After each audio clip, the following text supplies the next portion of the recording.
Hello folks, this is the first video in a new playlist that I am beginning on YouTube.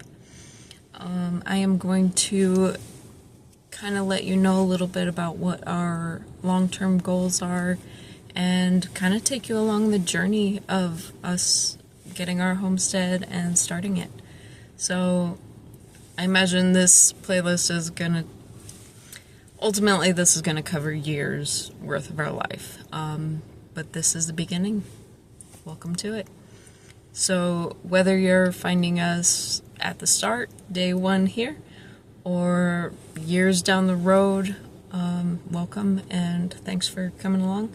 I hope the info ends up being useful for you, because it's going to be a process and a lot of learning along the way. So just to start, our goals right now, it is November 2024, is to get land in Washington State on the Olympic Peninsula. My husband is from that area. We want to go back. We've lived there before. Lived in Washington for about over 10 years. Went to school there and stayed. So we love the water, the woods, that whole coastal region. We have lived in the city for a number of years and decided to get out. Both my husband and I were raised rurally. He's from the Macaw Reservation on the far northwestern tip of the peninsula. I'm from Idaho and Montana originally.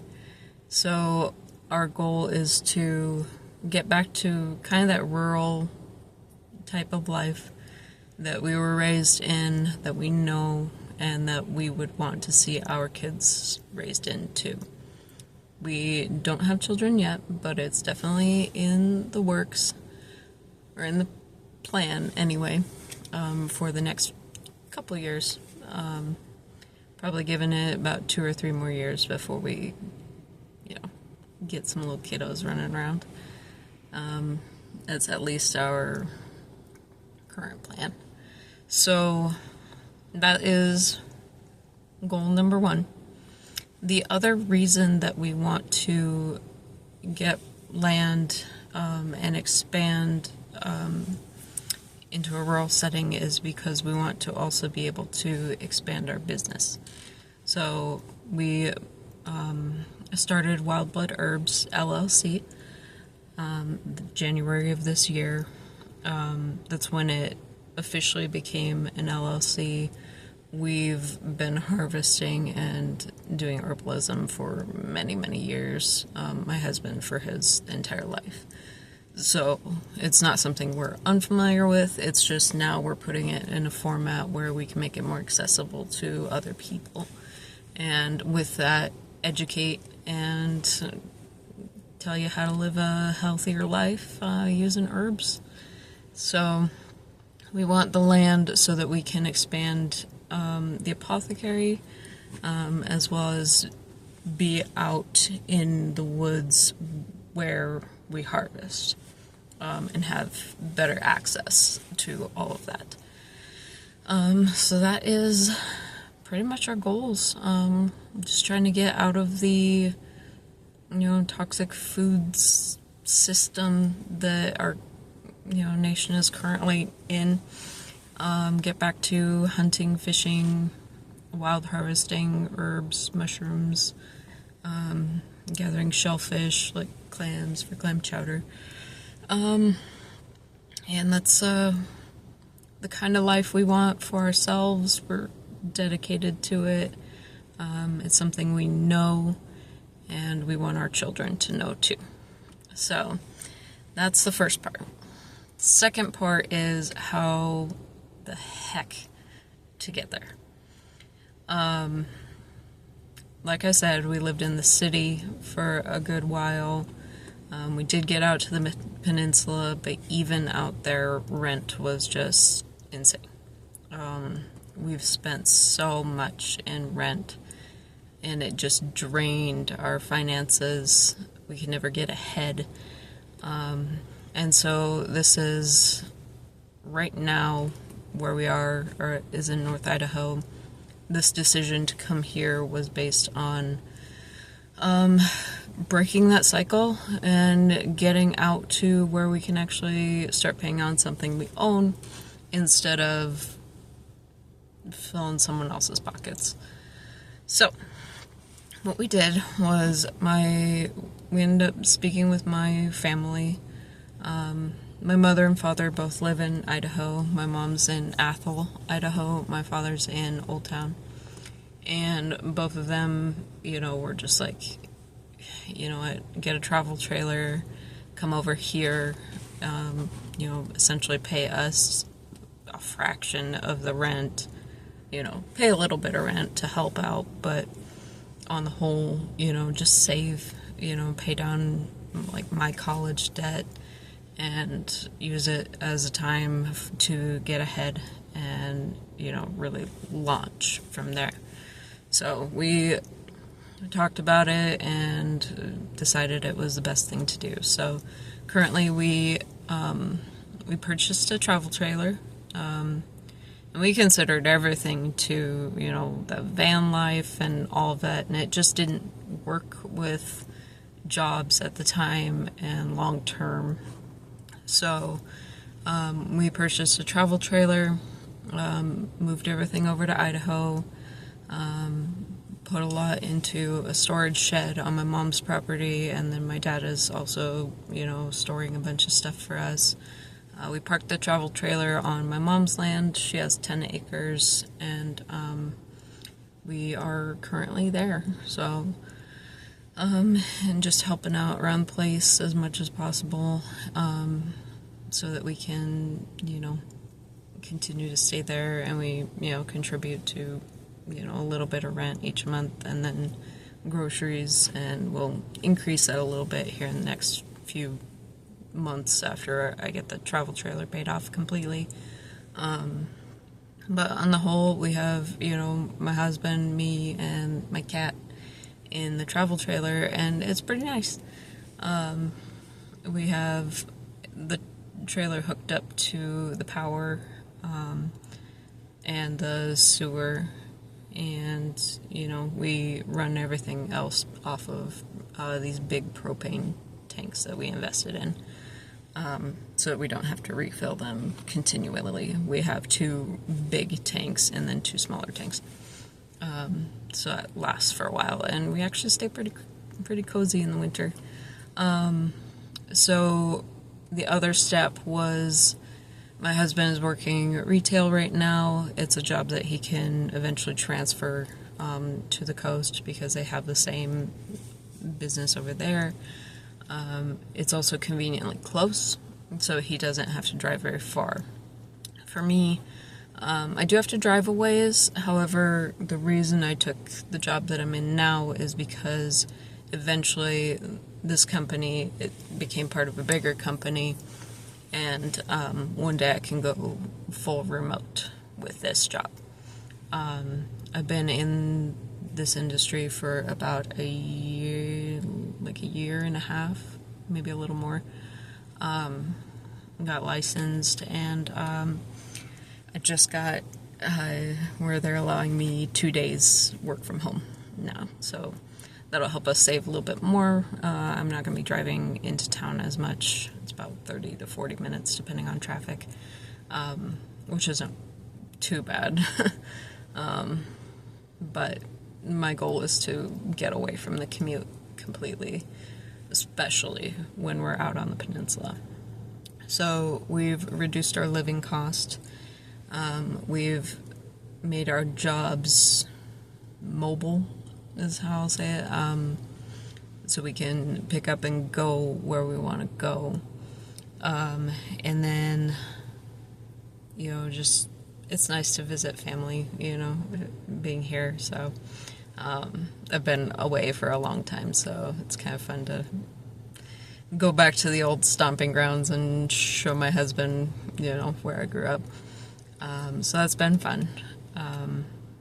We've also been able to save and budget. So that's kind of your next biggest step.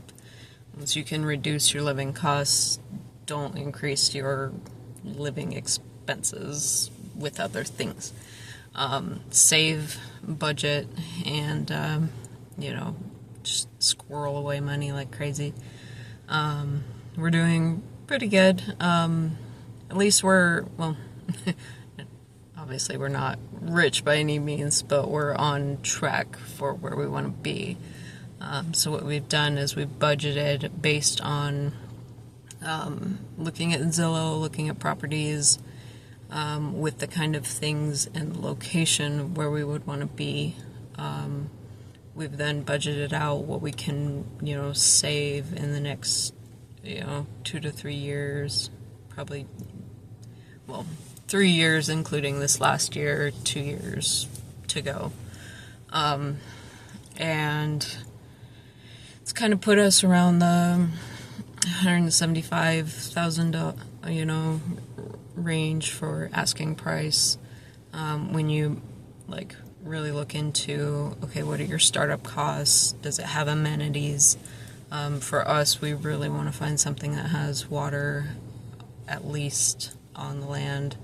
Second priority is power, because I need to be able to work when we go back. And then septic. So there are properties in that range that we're finding, which is encouraging. Not a lot, but, there's ones that we can either work with, or there's ones that would be ideal. There's one right now that, man, I wish we were a year or two ahead, because I would be pulling the trigger on this property. But anyway, there will be something by the time we get there. So budgeting for all of those, what you want realistically, what you can start with, and then also how much of a down payment, closing costs, all of that, and then also just down to the tools, you would need to start. So for us, we're lucky because we don't have to build a home right away. We have our travel trailer, we can move it. But what we do want to start with is, first year, start with chickens, get some food systems going, hunting, fishing, gathering shellfish, wild harvesting, gardening for sure. Definitely need enough space to garden, and then to expand the gardens. Want to create a little workspace, get a shed put in so that I can make a little office that I can work out of, because that will continue to fund what we're doing as we grow, as we expand the business. And, I've looked at it in detail down to, what does it cost to get a Costco membership for a year? What does a Starlink cost? How much do we need that first year, bare bones, to start? So budgeting down to the nitty gritty, everything from, how much is chicken feed, how much is a fence panel, all the way up to what's the most reasonable down payment we can afford on a piece of property. And also, places to get loans for land, because not every place does a standard mortgage for bare land. So I've researched so many YouTube videos, other homesteaders. A farm credit bureau that'll be the most reasonable one that we should probably start with, especially if we do end up with bare land. Looking at USDA, FSA, grants, loans, all that kind of stuff. So the budgeting and then the research and development kind of go hand in hand together. And then second year, really getting, apothecary going, and, we'll need a place to put, the food we can, and all of that. So it's a process for sure, but you can definitely make it happen. We are on track for it, and it's going to be a little while longer still, but, keeping an eye on where you want to go, and then in the meantime, researching every single thing you can possibly think of. And asking people too. Like, I mean, my dad used to flip houses, and so I've talked to him a few times about, like, okay, what's the process of buying real estate? What do they ask? What are the costs? What do you do? What do you offer? And he almost always offers like 30% less than the asking price. If they don't take it, whatever, And if sometimes they'll call back, and reconsider, but it gets you a better deal. He keeps telling me, you want to fall in love with the deal you get, Don't fall in love with the property first. Fall in love with the good deal that you can work with and have a better start to your life than, drowning in debt. So that's the other thing too, is paying down debt. So I paid off all credit cards, and I'm chunking away at my student loans, especially while it's in forbearance right now. They put a pause on the interest. So that is huge. That alone is getting us so much further ahead than, man, I could have dreamed. So, pay off as much debt as possible.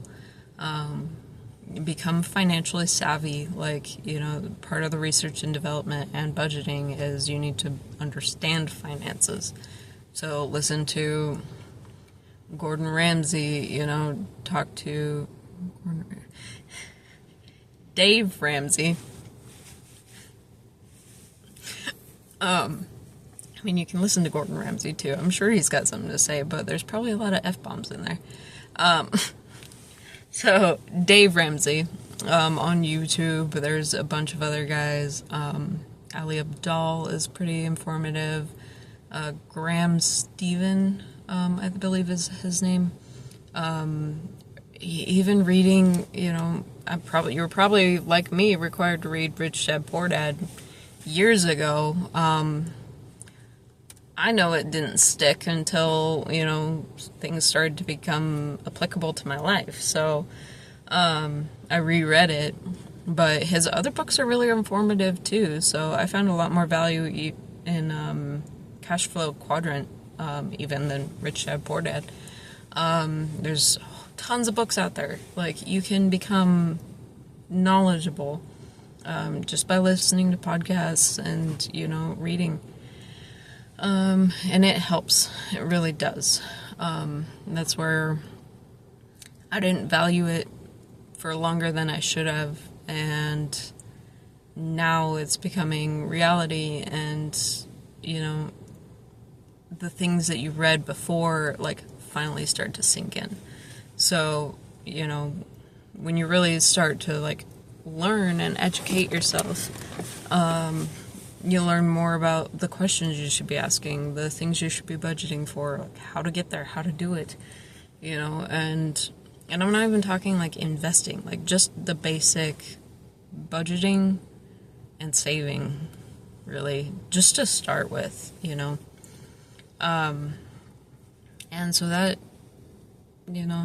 it'll get you there eventually. And the other thing too is to, in the first year, keep it simple. Do not think that you're going to get land and just do all of the things that you dreamed of the first year. I kept thinking like, we're going to start with goats and chickens, like first year, like, get the milk and the dairy and get the eggs and meat, going. Well, I'm very familiar with chickens. We've had chickens my entire life. I know how easy they are. Like, that's why they're priority number one. And we've had goats once when I was younger. But it just didn't go, I think, the way my family thought it was gonna go. One of them died, and then I think we ended up selling the other ones. So I did some more research about goats, and with all these, homesteading videos that are out there, and a lot of people said goats are very difficult. They're escape artists, they're, they'll eat anything to make themselves sick. There's the, maintenance care. Like, there's a lot of detail that people just don't know about. And they think because they're a small animal that they're going to be easy, but they're not. So, like, that revised our plan to where goats are going to end up being maybe I'm hesitant to even say a second year project. Like, I'm thinking more third year project when we had the infrastructure and everything else set up so that we can properly do goats. But first year, definitely chickens, So that's where, like, reading, research, like, listening to podcasts, videos, all of it informs your decisions. And that first year, you do not want to start with the most difficult animal while trying to build a house, while trying to drill a water well, while, all these things. And 5 acres of gardens. Even a quarter-acre garden, like a small, or even smaller than that, garden takes up time. That takes a lot of maintenance, a lot of time, a lot of water, a lot of resources, that you are not going to have your first year. So, and that's where with us, it's going to be a small garden to start with, but a lot of wild harvesting, because that doesn't, we're not going to be maintaining that. That's just something we go out, we find. And then a lot of food preservation, because then we can build off of that, into the next year. So that's where we're at. That's where we're going. And happy to have you along on the ride. And I hope you, if you have advice, please, like, drop it in the comments. Like, I am so curious to learn more all the time. And I just want this playlist specifically to be, a lot of people sharing knowledge, because that will help everyone, like, we can all learn together. And that's just where I'm at, where we're starting, and we'll be keeping you, apprised of the situation as we work on it. So, thanks for stopping in today.